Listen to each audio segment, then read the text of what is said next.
अतीक अहमद, वो अतीक अहमद जो किसी के लिए माफिया तो किसी के लिए मसीहा तो किसी के लिए हैवान था। अतीक अहमद अपराधियों की राजनीति में आने वाला वो सियाह पन्ना है जिससे भारतीय लोकतंत्र का एक पूरा अध्याय कलंकित है। बात शुरू करते हैं, यानी अतीक के पैदा होने से पहले। अतीक का जन्म आज के प्रयागराज, तब इलाहाबाद में 10 अगस्त 1962 को हुआ था। फिरोज पिता और उनका तांगा चलाकर गुजर बसर करते थे। वो जाहिर है कि घर की माली स्थिति बहुत अच्छी नहीं थी। महज 17 साल की उम्र में ही अतीक ने हत्या के मुजरिम के रूप में जुर्म की दुनिया में कदम रखा। इसके बाद अतीक के तेजी से जुर्म की सीढ़ियां चढ़ने लगा। 21 और 22 की उम्र में आते आते अतीक इलाहाबाद में चकिया का बड़ा गुंडा बन गया और रंगदारी का उसका धंधा चल निकला। लेकिन अतीक इतने भर से खुश नहीं था, क्योंकि वो कर समय इलाहाबाद में पुराने इलाके में चांद बाबा का खौफ हुआ करता था। अतीक के अपराध की दुनिया सरताज बनना चाहता था। चांद बाबा उसके रास्ते का सबसे बड़ा कांटा था। पुलिस और नेता दोनों चांद बाबा के खौफ को ख़त्म करना चाहते थे। ये अतीक के लिए मौका था। चांद बाबा के खात्मे के लिए उसे खाकी और खादी दोनों का साथ मिल गया था। इसके बाद अतीक इस कदर बेलगाम हो गया कि पुलिस ने के लिए ही मासूर बन गया। 1986 में पुलिस ने एक दिन अतीक को उठा लिया और थाने नहीं ले गई थी। शोर मच गया था कि पुलिस अतीक का इनकाउंटर कर देगी। घर वाले अतीक को बचाने के लिए कांग्रेस के एक सांसद की शरण में पहुंचे और दिल्ली से वाया लखनऊ होते हुए इलाहाबाद फ़ोन पहुंचा। फिर पुलिस महरूम अतीक को छोड़ना पड़ा। इस घटना के बाद अतीक को यह बात समझ में आ गई थी कि अपराध की दुनिया में बादशाहत बनाने के लिए सियासत का सादा लिबास ओढ़ना होगा। इधर इलाहाबाद पुलिस भी अतीक के नाम के कांटे को हमेशा के लिए निकालने की तैयारी में लगी थी। यह बात अतीक को भी समझ में आ गई थी कि बाहर उसे पुलिस ख़त्म कर देगी, तो एक पुराने मामले में जमानत तुड़वाकर उसने सरेंडर कर दिया और बाहर अपने लोगों के ज़रिए वह यह बात फैलाने में सफल हो गया कि पुलिस कहर की वजह से अतीक बर्बाद हो गया। इससे लोगों में सहानुभूति पैदा हो गई। 1 साल बाद अतीक जेल से बाहर आ गया तो उसकी यह धारणा मजबूत हो चुकी थी कि जान और अपराध का साम्राज्य बचाना है और सियासत में कूदना पड़ेगा। यहाँ उसे साथ मिला उसी कांग्रेस सांसद का जिसकी वजह से पहली बार उसकी जान बची थी। उसने लोगों की सहानुभूति का फ़ायदा उठाया और 1999 या 1989 को विधानसभा का चुनाव इलाहाबाद पश्चिम में निर्दलीय पर्चा भर दिया। यहाँ उसका सीधा मुकाबला चांद बाबा से हुआ, लेकिन अतीक भारी पड़ा और विधानसभा बन गया अतीक के नाम का, और अतीक बन गया वहाँ का विधायक। अतीक के विधायक बनते ही चांद बाबा का पूरा गैंग खत्म हो गया और चांद बाबा की भी हत्या हो गई। जाहिर है आरोप अतीक पर लगा चांद बाबा के मारे जाने का। अतीक को भरपूर फ़ायदा मिला और उसके खौफ का साया इलाहाबाद में निकलकर पूरे पूर्वांचल तक फैलने लगा।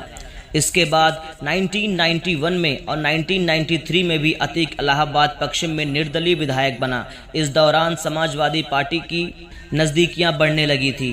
साल 1995 में बहुचर्चित गेस्ट हाउस कांड में भी अतीक का नाम आया और इनाम में उसे 1996 में सपा टिकट मिला और जीत भी मिली। 4 बार विधायक बनने के बाद अतीक अब सांसद में बैठने की सपना देखने लगा। साल 1999 में अपना दल के टिकट पर प्रतापगढ़ से लोकसभा का चुनाव लड़ा, लेकिन मुंह पे खानी पड़ी। 2002 में अपनी पुरानी इलाहाबाद पश्चिम सीट से अतीक 5वीं बार विधायक बना, पर सांसद जाने की बेरकरार उसे चैन से बैठने नहीं दे रही थी। 2004 के लोकसभा चुनाव में अतीक अहमद सफा के टिकट पर इलाहाबाद की फुलपुर सीट से चुनाव जीत गया। इससे इलाहाबाद पश्चिम सीट खाली हो गई थी, जिससे वह अपने छोटे भाई अशरफ को चुनाव लड़ाने की तैयारी करने लगा था। इधर अशरफ के खिलाफ बसपा ने राजू पाल को टिकट दे दिया और वह 4000 वोटों से जीत भी गया। ये हार अतीक को बर्दाश्त नहीं हुई और 1 महीने में ही राजूपाल के ऑफिस के बाज बदमाशी, जिसे कहते हैं बमबाजी और फायरिंग हुई। इस मामले में राजूपाल बच गए। दिसंबर 2004 में फिर उनकी गाड़ी पर फायरिंग की गई, लेकिन किस्मत ने फिर उनका साथ दे दिया। 25 जनवरी 2005 में तीसरी बार राजू पर हमला हुआ और इस बार किस्मत ने उसका साथ नहीं दिया। 19 गोलियों से छलनी हो गया राजू का शरीर। जब अस्पताल पहुंचा तो डॉक्टरों ने उसे मृत घोषित कर दिया। वर्ष 2007 में मायावती की पूर्ण बहुमत वाली सरकार बनी और सपा ने भी अतीक के पार्टी को निकाल कर अपना पल्ला झाड़ लिया। यही अतीक के जीवन का टर्निंग पॉइंट साबित हुआ। राजू पाल की पत्नी पूजा पाल को उसके भाई अशरफ को चुनाव में हरा चुकी थी और इस मायावती ने अतीक को मोस्ट वांटेड घोषित करके ऑपरेशन अतीक शुरू कर दिया। 1986 में 2007 के दौरान 1 दर्जन से ज़्यादा मामले अतीक पर गैंगस्टर एक्ट तहत दर्ज किए गए और उसके सर पर 20,000 रुपये का इनाम भी रखा गया। उसकी करोड़ों की संपत्ति सीज भी कर दी गई, बिल्डिंग गिरा दी गई। इसके बाद उसे दिल्ली से गिरफ्तार कर लिया गया। समय बीतता गया और अगले विधानसभा के चुनाव का वक्त आ गया। साल 2012 में विधानसभा चुनाव लड़ने के लिए उसने अपने दल से पर्चा भरा और इलाहाबाद हाई कोर्ट में बेल की अर्जी दी। उसके आतंक का आलम यह था कि हाई कोर्ट के 10 जजों ने एक एक करके केस की सुनवाई से ही खुद को अलग अलग कर लिया। 11वें जज ने सुनवाई की और अतीक को बेल दी। इस बार पूजा पाल के सामने अतीक खुद मैदान में थे लेकिन जीत नहीं पाए। हालांकि राज्य में एक बार फिर सपा की सरकार बन गई। यह अतीक के लिए मन की मुराद पूरा होने जैसा था। 2014 के लोकसभा चुनाव में उसे सुल्तानपुर से टिकट मिला लेकिन सपा में ही विरोध हो गया तो उसे त्रासदी गिफ्ट दिया। यहाँ भाजपा के दद्दन मिश्रा ने उसे हरा दिया। इस बीच मुलायम सिंह परिवार में आपसी खींचतान शुरू हो चुकी थी जो आगे चलकर अतीक के लिए मुसीबत का सबब बनने वाली थी। अगले साल होने वाले विधानसभा चुनाव के लिए 2016 में सपा के उम्मीदवारों की जो लिस्ट निकली उसमें अतीक का नाम कानपुर के कैन से उम्मीदवार के रूप में था। 22 दिसंबर को अतीक 500 गाड़ियों के काफिले के साथ कानपुर पहुंचा। आलम यह था कि जिधर की काफिला गुजरता था जाम लग जाता था। तब तक अखिलेश यादव सपा के राष्ट्रीय अध्यक्ष बन चुके थे और उन्होंने साफ कर दिया था कि उनकी पार्टी में अतीक के लिए कोई जगह नहीं।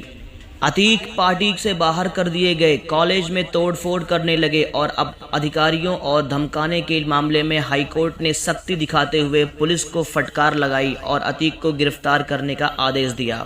चुनाव से 1 महीने पहले फरवरी 2017 में अतीक को गिरफ्तार कर लिया गया। सारे मामलों में उसकी जमानत रद्द हो गई। तब से अतीक जेल में ही है। कानून के साथ अखंड मिचौली का खेल खेल रहे हैं लेकिन अतीक के सबूत में आखिर कील योगी सरकार के रूप में आ गई। योगी सीएम बनते ही अतीक के खिलाफ कई मामलों की जांच शुरू हो गई। इसके बाद से लेकर अब तक अतीक की सैकड़ों करोड़ों संपत्ति सब जब्त हो चुकी है और उनके संपत्तियों पर बुलडोजर भी चल चुका है। अतीक और अशरफ भाई की मरियाडीह डबल मर्डर मामले में जेल बंद है। इस बीच 1 सप्ताह पहले राजू पाल हत्याकांड के गवाह उमेश पाल की इलाहाबाद में हत्या हो गई। साथ में 2 सुरक्षाकर्मी भी मारे गए। आरोप फिर भी एक बार अतीक और उसके लोगों पर है। इसके बाद सूबे मुख्यमंत्री योगी हुंकार भर रहे हैं कि माफिया को मिट्टी में मिला देंगे।